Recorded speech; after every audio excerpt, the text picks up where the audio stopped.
우리 자녀들을 위해서 기도하러 올라오신 분들 계신가요? 이 시간 하나님께서 정말 그 자녀들을 어떻게 키우는 것이 하나님께서 기뻐하시는 일인지 이 시간 말씀을 들으면서 깨닫는 그런 은혜가 있기를 원합니다. 먼저 이런 이야기 하나를 좀 들려주고 싶어요. 어떤 웅덩이에, 그 웅덩이가 사람이 볼 때는 아주 조그만데 그 웅덩이에 개구리가 빠졌습니다. 근데 이 개구리한테는 그 웅덩이가 굉장히 큰 웅덩이였어요. 근데 여기서 자기가 걸어서 이 빠져나오려고 아무리 깡충 뛰어도 못 올라오겠는 거예요. 그래서 외칩니다. 거기 누구 지나가면 나 좀 도와주세요. 그러고 외칩니다. 그랬더니 누가 등장했느냐? 두꺼비가 등장을 했어요. 그래서 두꺼비가 야, 내 손 잡아. 그리고 두꺼비가 손을 딱 내미는데 두꺼비 손이 요만큼 나가고 마네요. 그러니 이 개구리가 알았어. 그리고 잡으려고 껑충해도 두꺼비 손을 잡을 수가 없네요. 그랬더니 이번엔 누가 등장했느냐? 다람쥐가 등장을 했어요. 그래서 다람쥐도 또 야, 내 손 잡아. 그러고 딱 하는데 손이 쭉 뻗어야 되는데 요만큼 하고 못 가는 거예요. 그때에 야 비켜봐, 내가 도와줄게. 그러고 등장했는데 토끼가 등장을 했어요. 근데 토끼도 야, 내가 도와줄게. 그러고 손을 뻗어도 안 되는 거예요. 그러니까 이 셋이서 그럽니다. 야, 너 거기서 기다리고 있어. 우리가 가가지고 팔이 긴 이 동물을 좀 구해올게. 데리고 올 테니까 기다려. 그러고서는 이 새 지금 두꺼비, 다람쥐, 토끼가 열심히 누군가를 찾으러 막 가고 있는데 뒤에서 개구리가 개골 그리고 쫓아오는 거예요. 뒤를 돌아서 깜짝 보니까 개구리가 아니 지금 자기들 뒤를 쫓아오고 있는 거예요. 어떡해요? 그래서 얘 셋이서 깜짝 놀라가지고 야, 너 어떻게 그 웅덩이에서 나왔어? 그랬더니 내가 죽을 뻔했잖아. 아니 거기 가만히 있는데 그때 갑자기 웬 트럭이 지나가는지 갑자기 땅이 흔들리면서 우르릉 그러고 지나가는데 내가 이 웅덩이에 가만히 있었다가는 죽을 것 같더라고. 그래서 깡충 뛰어서 올라왔다는 거예요.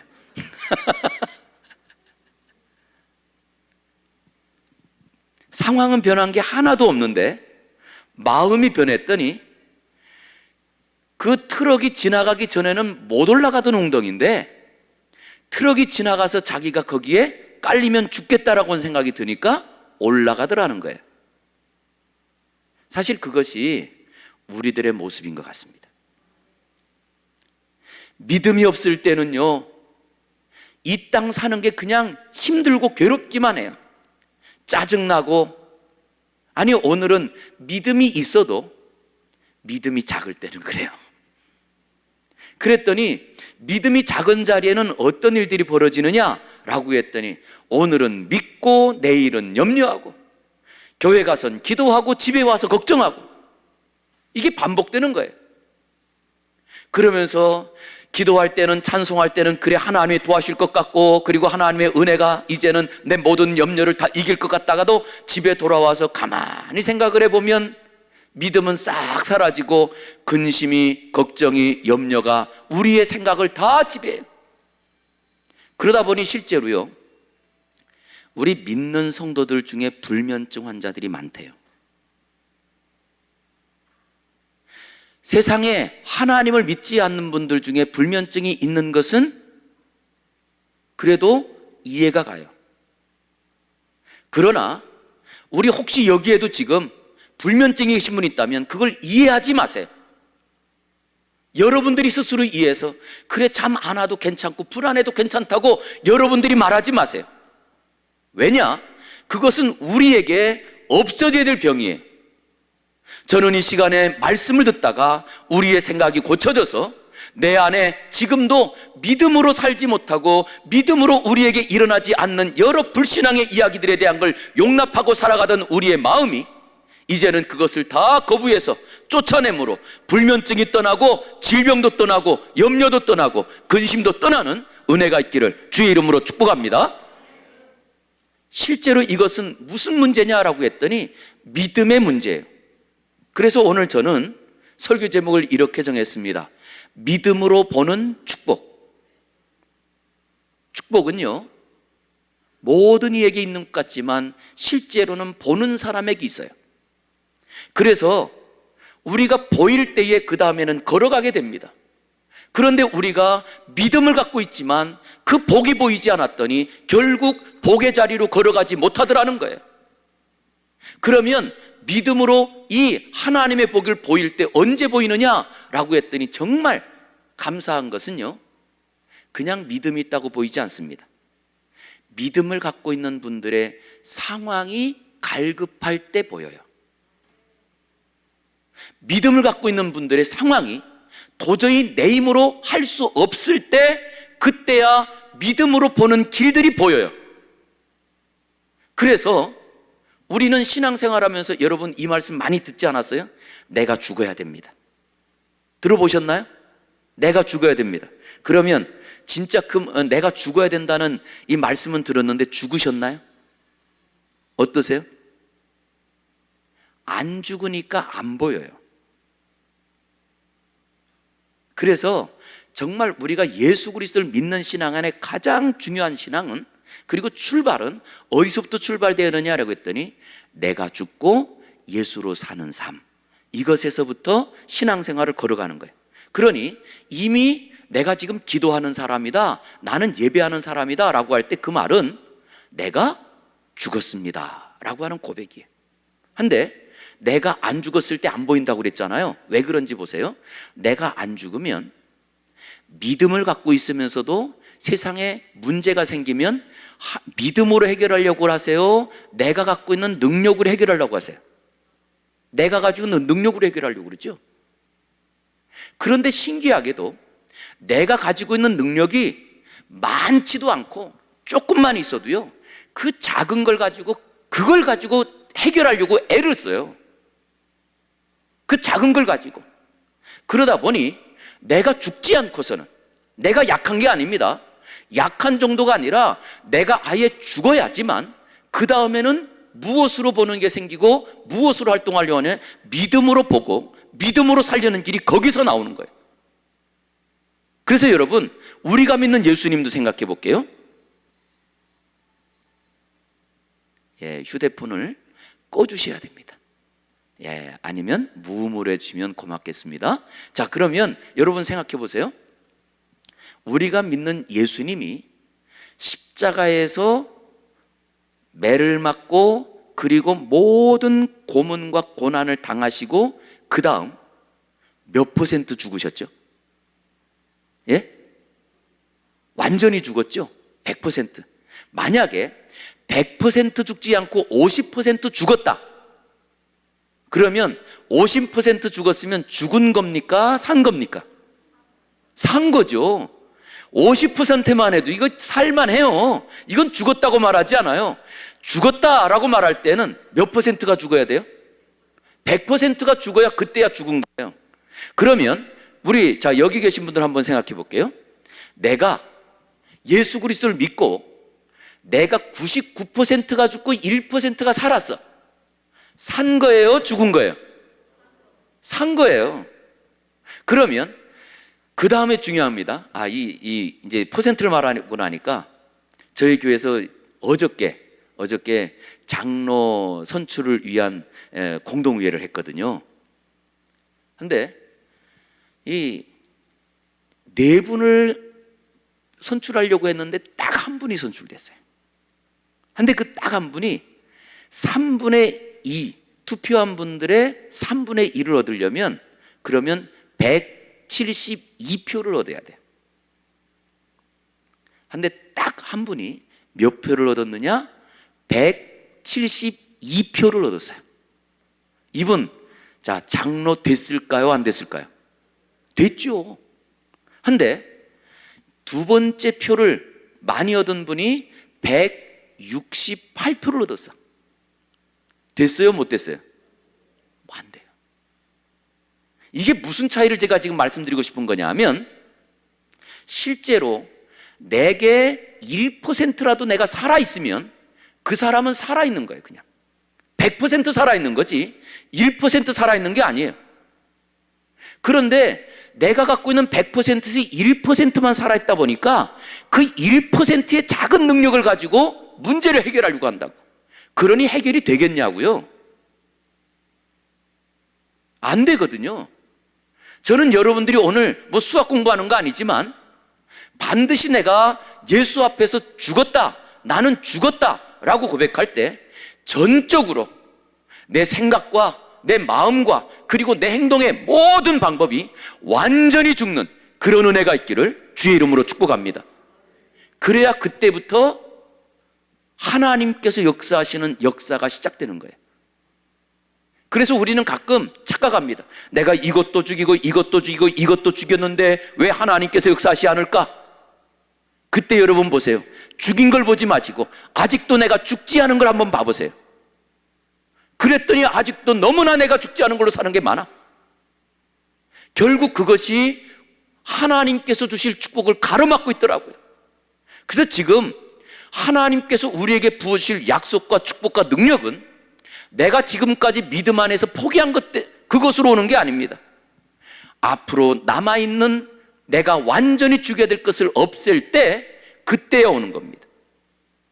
그리고 그것을 바라보는 순간부터 우리에게요 다시 한번 하나님 앞에 기도할 마음이 생기고 지금도 하나님 내가 아직도 멀었습니다라고 고백하면서 내가 죄인인 것을 고백하는 은혜가 생겨요. 저는 기도원에 올라와서 우리 성도님들이 하나님께 은혜 받고 그리고 기도에 응답받는 거 이거 너무나 중요하지만 그거는 고민하지 않아도 된다고 봅니다. 왜 그런 줄 아세요? 이유는 우리가 하나님 마음에 딱 맞기만 하면 하나님이 우리의 약함과 우리의 부족함, 우리의 길은 그냥 알아서 해주세요. 할렐루야. 정말이에요. 그럼 우리의 고민할 건 어디에 있죠? 내가 죽는 것만 고민하는 거예요. 내가 죽는 것만 고민하는 거예요. 왜? 죽어야지만 사니까. 그래서 아직까지 내가 죽지 못한 것이 무엇인가? 이걸 한번 보는데 오늘 본문에 대한 내용은 이렇습니다. 먼저 우리가 읽은 본문의 앞부분이 중요해요. 이건 제가 말씀드릴게요. 여러분들도 다 아는 내용인데 오늘 본문 앞에 뭐가 있었냐 하면 예수님께서 어린아이에 갖고 온 도시락, 그 도시락을 열어보았더니 보리떡이 몇 개요? 5개. 물고기가 몇 마리요? 2마리. 여러분, 어린아이 도시락 치고는 큰 도시락이에요. 어린아이라고 소개되어 있는 그 아이에 대한 기준은 12살 미만이에요. 12살 미만. 그런데 그 12살 미만의 이 아이가 도시락을 갖고 왔는데 그 안에 보리떡 5개, 물고기 2마리. 근데 이 물고기 2마리도 그 갈릴리오스 주변, 갈릴리오스가에 가면 아마 우리 이스라엘 다녀오신 분들은 아실 거예요. 거기에 많은 관광지가 있는 식당들이 있거든요. 그리고 그 식당에서 뭘 파냐 하면 베드로 고기라는 걸 팔아요. 근데 그 고기가 그 갈릴리오스에 제일 많이 나는 어종인데 그 베드로가 그물을 던져서 153마리를 잡았다. 그래가지고 그 다음부터 자꾸 이제 그쪽으로 사람들이 가서 베드로가 고기 잡았대. 그러다 보니까 그 고기 이름이 베드로 고기가 된 거예요. 근데 이 베드로 고기가요 한 튀겨놨을 때 사람 손바닥만 해요. 작지 않아요. 근데 그 2마리와 그리고 보리떡 5개가 있었는데 이것을 가지고 예수님께서 기도하고 나눠주어라 그랬더니 거기에 남자만 5,000명. 그러면 남자가 5,000명이면 우리가 반반을 따졌을 때 여자도 5,000명. 그러면 여기에 지금 남자 여자라는 것은 다 성인이니까 아버지, 어머니, 그리고 나면 누가 있어요? 자녀가 있는데 그때만 해도 산하 제한 정책도 없고 병원도 없어요. 그러니 이때 아이들이 뭔 일이 있으면 제일 먼저 모이는 게 누구예요? 시골에서 보면요 어른들이 가기 전에 먼저 애들이 가서 진을 쳐요. 하면 실제로 여기에는 그 중에 한 집에 2아이만 생각해도 그러면 여기 지금 모인 사람이 몇 명이냐? 라고 했더니 2만 명 이상이에요. 그런데 2만 명 이상 되는 그 사람들에게 그 도시락 하나를 가지고 나눠줘라 그랬더니 다 나눠주고 그들이 배불리 먹고 그 남은 것은 거두어라 라고 했더니 그게 12광주리가 그쳤다는 거예요. 이쯤 되면 자, 우리가 믿는 예수님만 모시고 살면 먹는 문제는 우리나라가 해결돼요. 아니, 예수님을 우리 지구촌에서 믿으면 우리 지구촌에 먹는 문제는 해결되는 줄 믿습니다. 예. 그런데 우리가 예수님이 우리 가정에 오시는 순간 우리 가정은 그냥 고민 안 해도 우리의 먹거리 문제는 해결이 다 되지 않을까요? 자, 그런데 이 예수님께서는 그 오병이어 기적만 있었던 것이 아니고 이 사건 앞에 보니까 또 예수님께서요 질병도 고쳐주시고, 예? 예수님께서 또 어떤 일도 하시느냐? 말씀만 했더니 우리 지금 여기 청평에서 말씀 왔는데 서울에 있는 아이가 고쳐져요. 그러니 우리가 예수님을 보면 예수님은 우리가 생각하는 우리의 모든 상상을 초월하여 문제를 해결하시는 분입니다. 그런데 이제 그렇게 사람들에게 먹을 걸 다 주고는 돌려보냈어요. 집으로 다 가십시오. 그리고 저녁 때가 됐네요. 저녁 때가 돼서 야, 너희들 점점 어두워지니까 빨리 배를 타고 건너편 너희가 있는 집으로 가라. 그래서 배를 태워서 보내고 예수님은 기도하러 가셨어요. 그런데 이스라엘은요, 특별히 이 갈릴리 호수는 여기가 어떻게 되어 있냐면 위쪽으로 헬몬산이라고 하는 백두산만큼 높은 산이 있어요. 북쪽으로. 그리고 또 이 동쪽으로는 이 골란고원 지역이라서 그쪽도 높아요. 그리고 이 지금 이 동쪽으로는 서쪽으로는 이 좀 평야가 이스라엘 평야가 쫙 펼쳐져 있지만 거기도 지대가 높은데 이 갈릴리 호수는 해발 약 150m 지하입니다. 이게 갈릴리 호수가 수평, 우리가 이 해수면을 따지는 그 수평에서 150m 밑에 있어요. 그러다 보니까 해가 뜨면요, 해가 동쪽에서 뜰 거 아니겠어요? 동쪽에서 딱 해가 뜨면 그 태양빛이 이쪽이 아래로 낮게 낮은 지역이니까 태양빛이 보일 거 아니겠어요? 그러면 이 호수의 온도가 올라가면서 수증기가 많이 발생을 해요. 그래서 낮에는 더운데 습하고 더워요. 그러다가 서쪽으로 해가 딱 지는 순간에, 그러면 여러분 여기는 습하면서 공기가 더워져 있는 자리에 저 북쪽 헬몬산이라고 하는 그 백두산보다 높은 산에서부터 거기서 찬 공기가 싹 들어와요, 일로. 그러면 여기가 어떨까요? 여기에 기압골이 형성이 됩니다. 그래서 아침과 저녁으로, 저녁 때는 해가 지면서 찬 공기가 들어오고 그 다음에 아침에는 해가 뜰 때에 이 안에 찬 공기가 빨리 다 데워지면서 계속 아침과 저녁에는 바람이 있어요. 그게 좀 온도에 따라 다르지만 이 바람이 있기 때문에 항상 이 갈릴리 호수는 아침, 저녁으로 풍랑입니다. 호수인데, 바다가 아닌데. 그런 자리에 예수님께서 제자들에게 야, 너희 빨리 가라.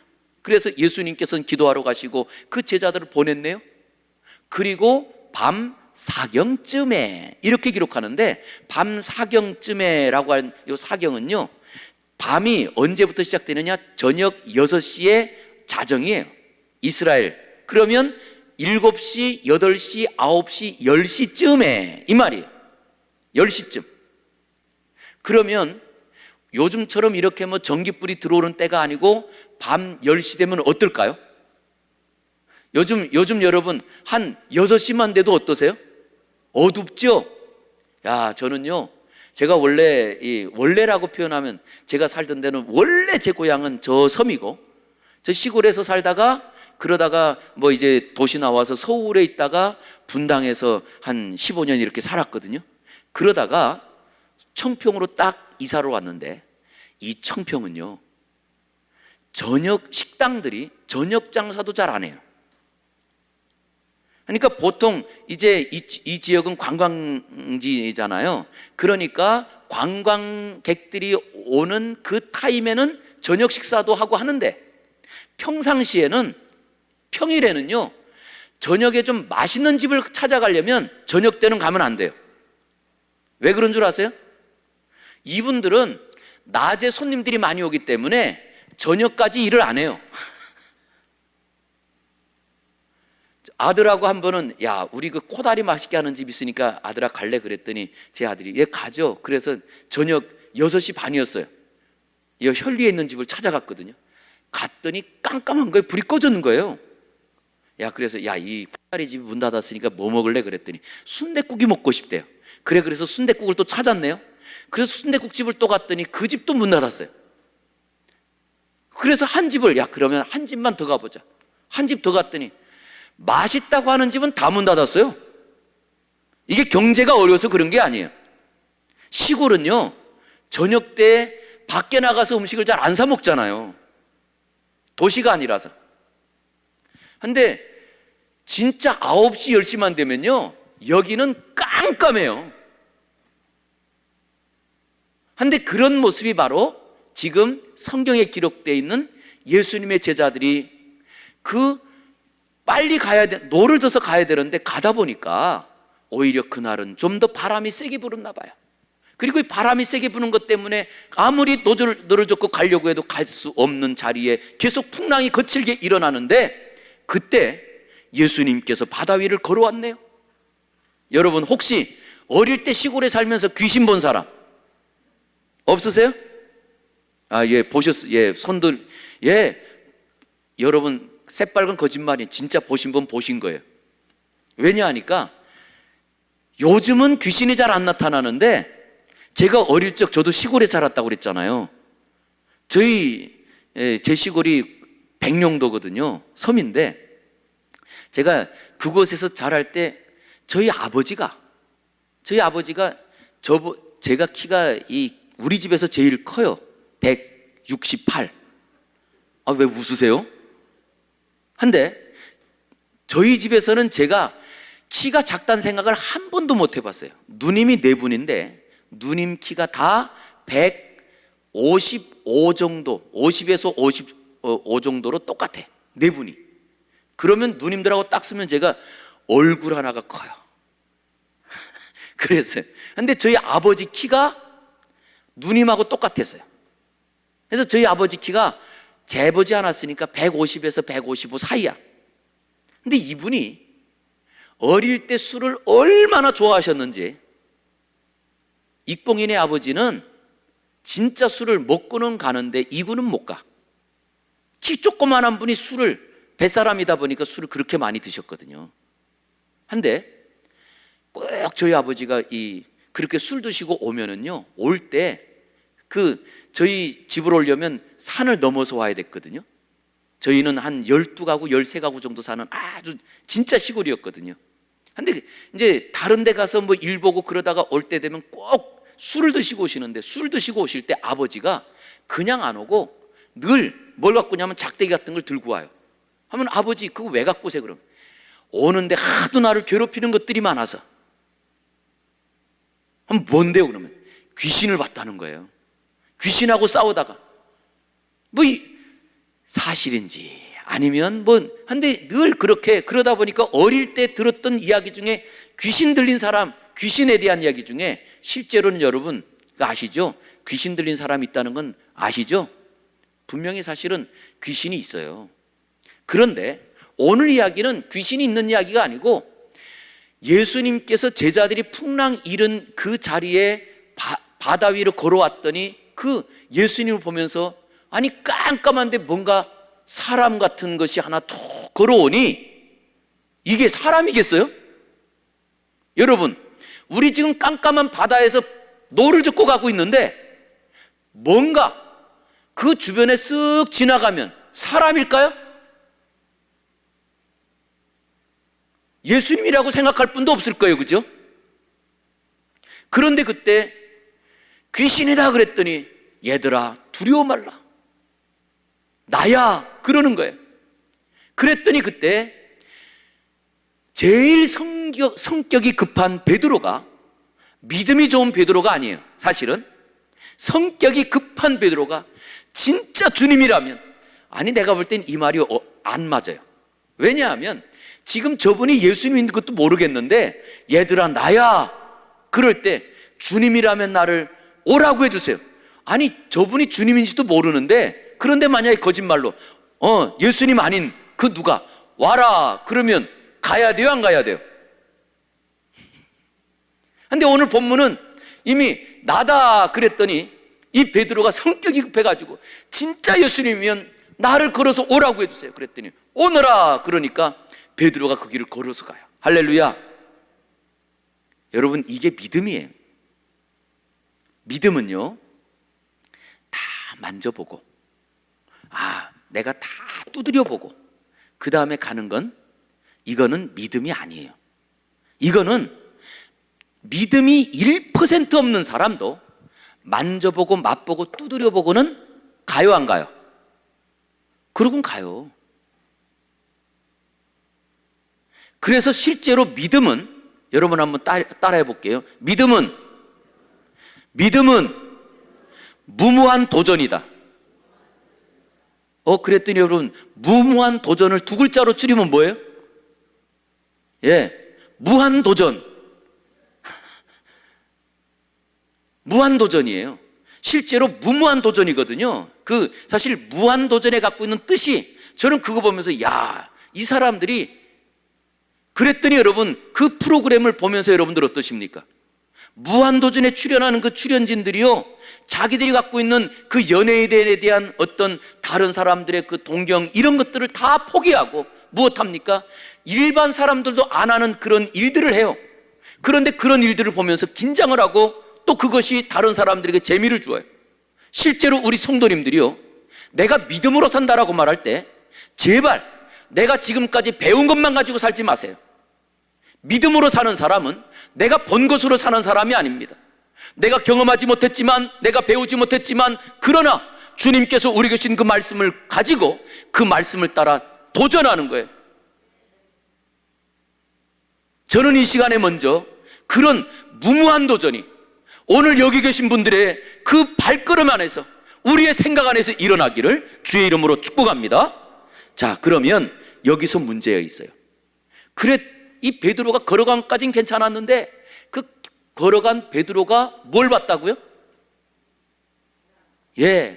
바람을 보고, 그리고는 두려워하니까 그 주님의 말씀을 듣고 걸어갔을 때는 걸어갔는데 바람을 보고 두려움이 싹 들어왔더니 쏙 빠져버렸어요. 그때 예수님께서 그 베드로를 건져주시면서 믿음이 적은 자여 왜 의심하느냐, 그리고 그를 건져주세요. 자, 이제 우리가 한번 이 말씀에 대한 걸 한번 생각해 보려고 하는 거예요. 먼저 그렇게 이 제자들 사이에 아무 상관이 없는 똑같은 풍랑이 일고 깜깜한 밤에 예수님께서 딱 걸어오실 때 그 귀신인 줄 알았어요.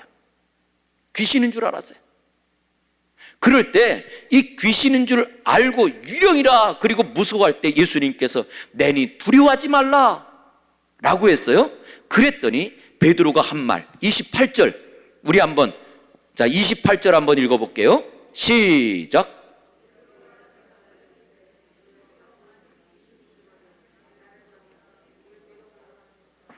자, 여기서 보세요. 첫 번째 제자들이 바다 위로 걸어오시는 예수님을 보고는 누구라고 그랬다고요? 유령이라고 그랬대요. 귀신이래요. 지금 이 제자들은, 아니 우리는 몰라도 제자들은 예수님과 함께 3년 동안을 같이 지냈는데, 그러면 모습만 봐도 누군지 알 정도 되지 않을까요? 안 그러세요? 우리 어머니들, 아들이 군대 가가지고 이제 군대 훈련소 들어가서 머리를 다 빡빡 깎고, 그리고 또 옷도 다 그냥 군복 똑같이 입었는데도 내 아들이 보여요, 안 보여요? 안 보이면 이상한 거예요, 그죠? 보여요. 아니 다른 사람의 눈에는 다 빠박이만 보여. 그런데 어머니 눈에는 그 아들이 보이잖아요. 그런데 이 제자들은 보통 제자가 아니거든요. 예수님을 따라가기 위해서 자기의 집도 버리고 자기의 부모도 지금 집에 놔두고 그리고 자기의 직업까지도 포기하고 따라간 제자들이잖아요. 그러면 다른 사람들은 몰라도 이 제자들은 예수님을 한눈에 알아봐야 되지 않을까요? 그런데도 불구하고 유력이라 그러더니 예수님의 수제자라고 말하는 이 베드로는 뭐라고 하느냐? 자, 수제자 베드로가 28절에 보니까 예수님을 정확하게 알았어요? 몰랐어요? 그래서 뭐라고 그러죠? 만일이라는 것은 뭐예요? 그렇죠. 우리 권사님이 아주 그냥 앞에서 지난번에도 딱 앞에 계시더니 아닐 수도 있고 모르는 거예요. 그런데 내가 바로 나니 두려워하지 말라 예수님 말씀하시니까 그 말씀을 그럼 자 여기서 또 하나 사람의 목소리는 사람마다 가지고 있는 지문입니다. 그래서 여러분 이제 우리가 요즘 스마트폰을 보면 스마트폰에 예전에 눈 홍채를 인식해 가지고 암호를 잠그는 것도 있었고 그 다음에 지문을 가지고 암호를 지금 해결하는 게 있어요. 그런데 이제 앞으로 나오는 것은 목소리입니다. 목소리. 왜냐? 사람 목소리는 다 달라요. 사람 목소리는 똑같은 것 같지만 다르거든요. 그런데 실제 그러면 3년 동안에는 예수님의 설교를 듣고 예수님과 같이 있었는데 그 예수님께서 내니 두려워하지 말라 라고 말씀하실 때 이 제자들이 예수님인데 예수님 음성을 알아들어야 돼요? 몰라야 돼요? 알아듣고도 남아야죠. 그런데 이 베드로가 만일 주님이시거든 이라고 말하는 상황은 예수님을 모른다는 거예요. 문제는 무엇이 문제일까요? 그들은 예수님을 따르는 제자입니다. 그리고 예수님을 통하여서 지금까지 예수님께서 그 아이들의 질병을 고쳐주시고 아니면 또 예수님께서 이 오병이어 기적으로 하나님께서 그 많은 사람들을 먹이시는 이 모든 일들을 보여주셨어요. 이건 다 뭘 보여주시는 이야기냐 하면 예수님이 능력 있는 분이다 이게 아니에요.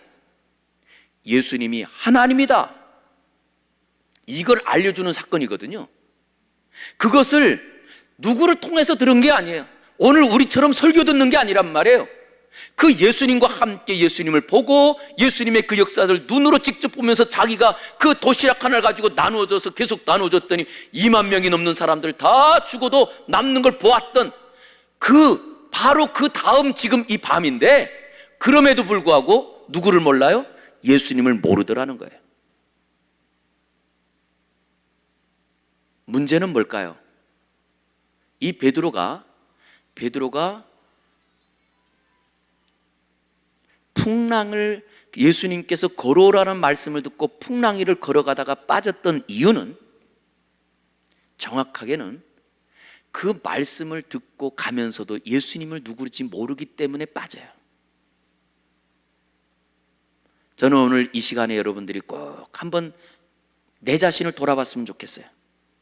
나는 지금까지 마치 베드로처럼 주님의 말씀을 듣고 우리가 기도 생활하고 그리고 교회를 섬기고 그리고 교회를 개척하고 지금까지 믿음으로 걸어오던 길에 내가 푹 빠졌네. 근데 빠진 자리에서 그럼 빠졌을 때 기왕 빠졌을 때 생각해 보자는 거예요. 진짜 나는 예수님을 믿는가?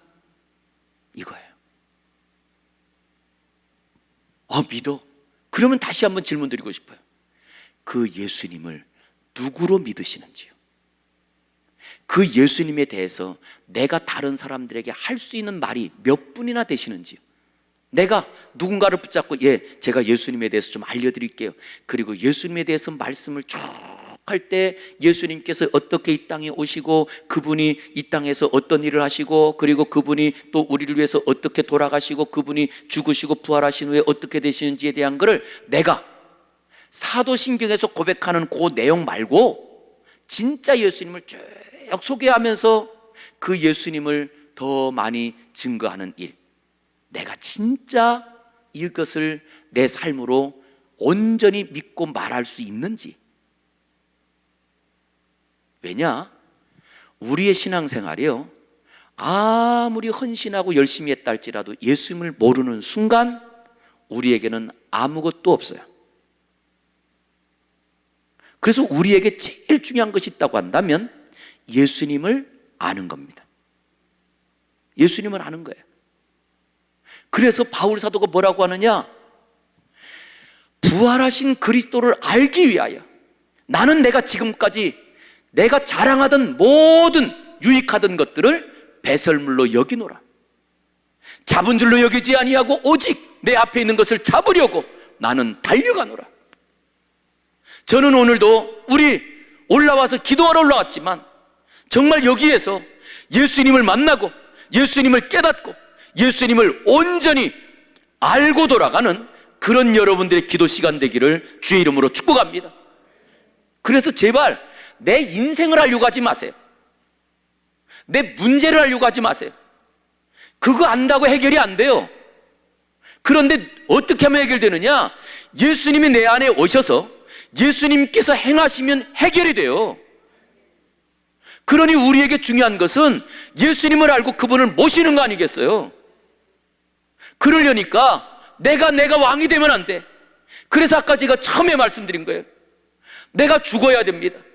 사람이 신기한 것은요, 1%만 살아있어도요 자기 생각대로 살려고 해요. 자기가 왕이 되어서 살아요. 그래서는 하나님의 역사가 나타나지 않으니까. 그래서 이 시간 올라오신 김에 우리 강남 기도원의 강남 기도원 이렇게 말하면 돼요. 가운데 뭐가 빠졌어요? 무슨 기도원이에요? 금식 기도원이니까 여러분 다 금식하시죠? 다. 왜 소리가 작아요? 아니 강남 금식 기도원인데 그러면 뭐 해야 되느냐? 사실 제가요 금식 기도원에 대한 큰 상처가 하나 있어요.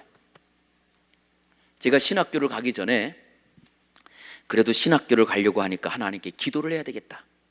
그런데 기도를 하려니 아무래도 그냥 집에서 하는 것보다는 기도원 가서 해야지.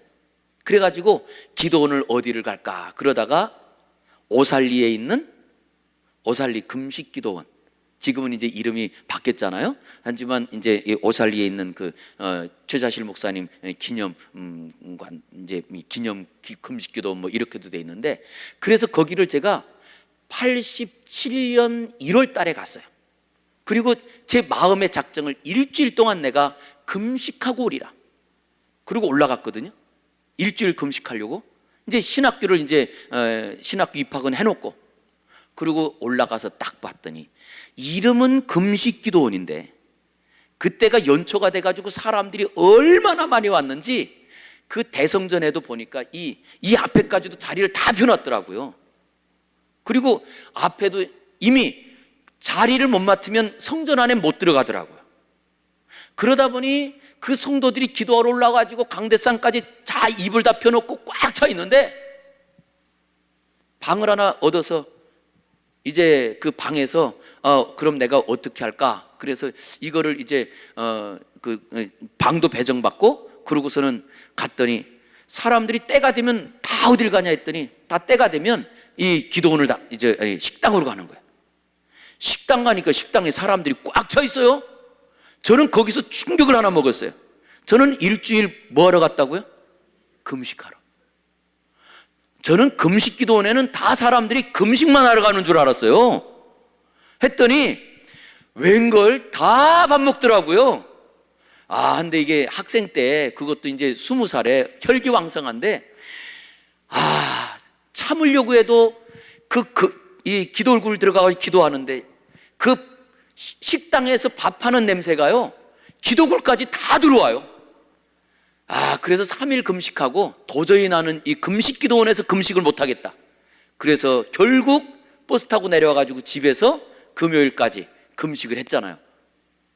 그렇게 해서 이 마친 적이 있어서 금식 기도원 그러면 제 마음속에 하나 금식 기도원은 금식하러 가면 안 되고 맛있는 거 먹으러 가야 돼. 이런 생각이 드는 거예요. 예, 근데 여러분 제가 지금 말씀드리고 싶은 건 그거예요. 금식을 해야 돼요. 이유는 뭐냐 하면 사실 사람은 사람은 늙어서 죽을까요? 못 먹어서 죽을까요? 굶으면 죽어요. 사자가 늙어서 죽는 게 아니고 이빨이 빠져서 사냥한 짐승을 먹을 수 없기 때문에 죽더라고요. 우리가 생각할 때는 늙어서 죽는 것 같지만 실제로는 못 먹기 때문에 죽어요.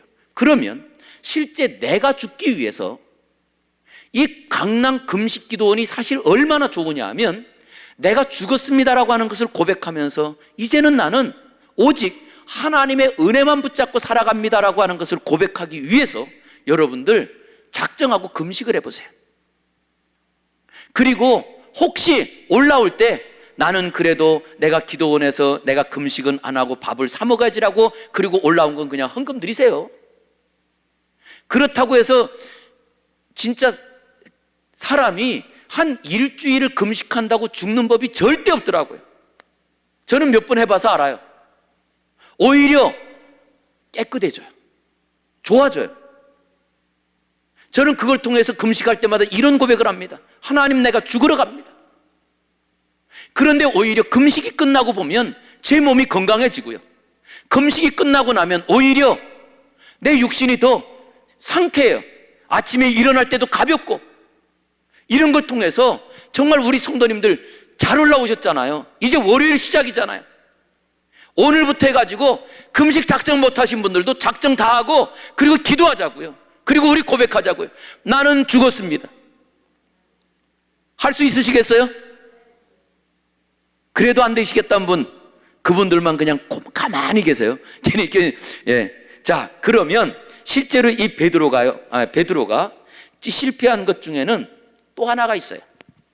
예수님을 정확하게 몰랐던 것 때문에 실패했지만, 그러나 또 하나는 29절에 보니까 예수님께서 오라, 그러니까 베드로가 배에서 내려 물 위에 걸어서 예수께로 가는데, 30절 같이 볼게요. 시작.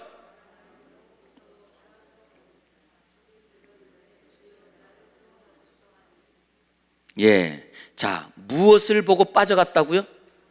바람 보고 빠져갔어요. 그럼 자, 이 바람은, 질문 드릴게요. 아까 제가 이미 설명을 드렸어요. 이 바람은 예수님께서 와라 그래가지고 베드로가 물 위를 걸어갈 때 갑자기 분 바람이에요? 아니면 아까부터 계속 불고 있던 바람이에요? 이게 중요한 말이에요. 사람은 믿음을 가지고 살다가도 갑자기 일어나는 일 때문에 걱정될 수 있어요. 염려될 수도 있어요. 왜? 사람이기 때문에. 그런데 지금 이 베드로에게 만난 이 상황은 갑자기 만난 바람이 아니에요. 아까부터 불고 있던 바람이에요. 이 말은 다른 말로 말하면 실제 우리의 인생 가운데 내가 예수 그리스도를 믿기 전부터 우리에게는 고민도 있었고 문제도 있었어요.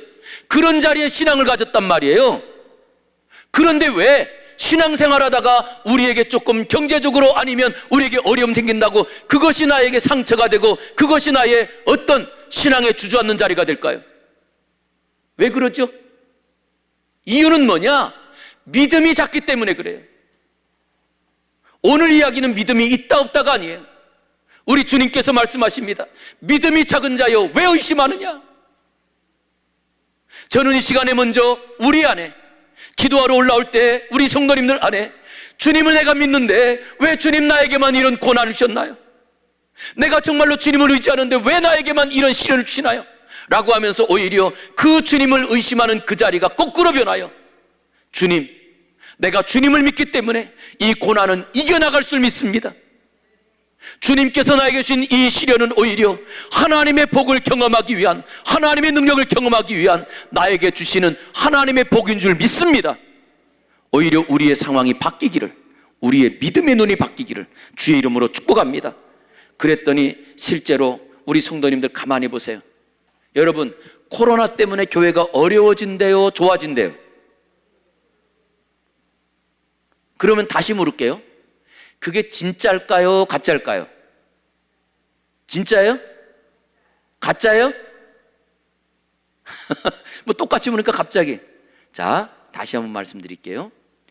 코로나는 이번에 알려진 병이지만 우리 인류에 지금까지 못 고친 질병이 많아요, 적어요? 많아요. 그 중에 하나예요. 그런데 교회는 세상에서 못 고치는 병 때문에 교회가 지금까지 유지한 거예요. 코로나 때문에 교회가 어려울까요? 오히려 부흥할까요? 부흥해요. 세상의 이야기를 들으면 사람들이 모이면 더 확산되기 때문에 오히려 이제는 모이는 것이 멈추라고 그래요.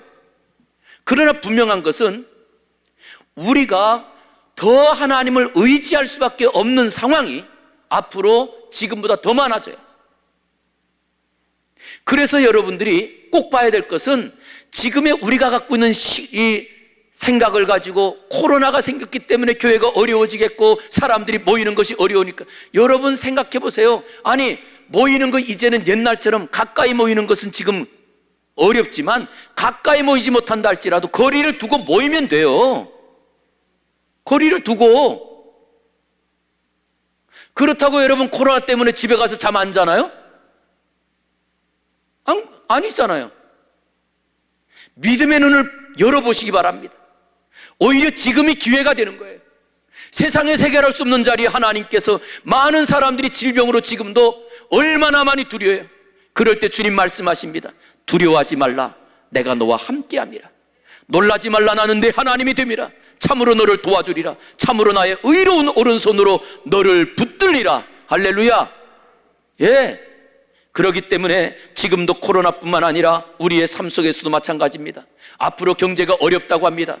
어려울수록 교회는요, 더 이 땅에 존재할 이유가 있는 거예요.